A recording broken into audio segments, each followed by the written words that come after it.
Shout out to Chris Miller for the suggestion. I was originally going to just talk about Barraza, but then I remembered Ada was hinted at possibly knowing him, and I couldn't discuss Ada without Val, so here we are. In this video, I'll be discussing the potential connection between Ada and Barraza, and the rivalry and origin story between Ada and Val. I'll start with Ada. When she was young, she was offered a place in the Mayor's Baby Food Corporation, but after that, there was no records of her existence. Graduates of the experiment joined the MBFC's Black Ops division. However, Ada soon discovered that her division was protecting the Upload initiative.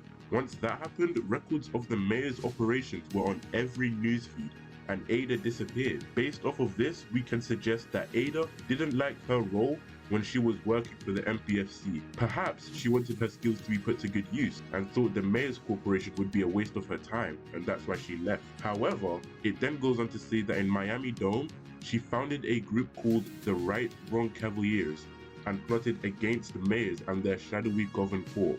This means Ada must have found out that the MBFC are evil and Ada is a good person. That's the reason she left and destroyed their plans, which leaves Val, the interesting android assassin. Val was created by an organization called the MBFC, the same evil organization that took in Ada as a child. As the story goes, when the lab project Val 701 became conscious, nobody knew anything, not even Val, and like any child, grew and became independent, capable of free will, but mostly chose doing evil, eventually doing whatever she pleases.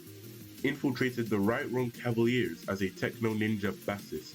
By the time she was running Miami, meaning she had successfully overtook the Right Wrong Cavaliers in Battle for Miami Dome, MBFC realized all their networks run through Val first and gave her a promotion. Given that Val's lore says she mostly chose evil and she fought against Ada's heroic team, shows the connection with Val and Ada. One realized what they are and chose evil, and the other realized the evil organization and chose good. At one point in time though, both were capable of free will. Now how does this link back to Barraza, the one with literally no connections? Well, as the story goes, Barraza is the answer. Find him. If he ever loved me, he will listen. This chief loved Barraza, but Barraza didn't love back. We don't know much about her, so the only thing we can speculate about this chief is that maybe Barraza has trust issues, or at least with this one person, because he said, take her back and water. I never cared about her anyway. When the apocalypse came, MBFC's self-replicating nanobot all that relied on computer circuitry at a rogue agent's hideout, triggering an apocalypse in the year 2150. This rogue agent, believe it or not, is Ada, and she's the only hinted legend knowing anything about the apocalypse. But no legend actually knows Barraza himself during that time, until he went to Brawlhalla. So that means that this was before Ada had left MBFC at a young age and founded the Right Wrong Cavaliers later on in Miami Dome. It then goes to say, he was shot in the chest and left for dead. It's clear he grew up a rough lifestyle, as he is the ultimate survivor of his time. Heck, maybe if he knew Ada at the time, the two would even be enemies.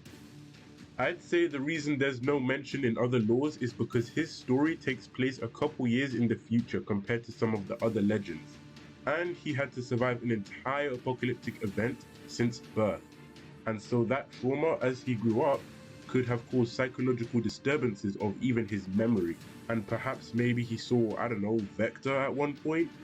But until we get more info, this is the best speculation we have, as I'd say he's even more mysterious than Orion. And there you have it, a short summary of the legend's connections between Val, Ada and Barraza. If you made it this far into the video, I'd like to say thank you and stay tuned for next week's video, as I'll be responding to the doubts about a previous video on the most powerful Brawlhalla legend. If you enjoyed the video, give it a like and comment down below your thoughts on him. As always, I'll catch you in the next one.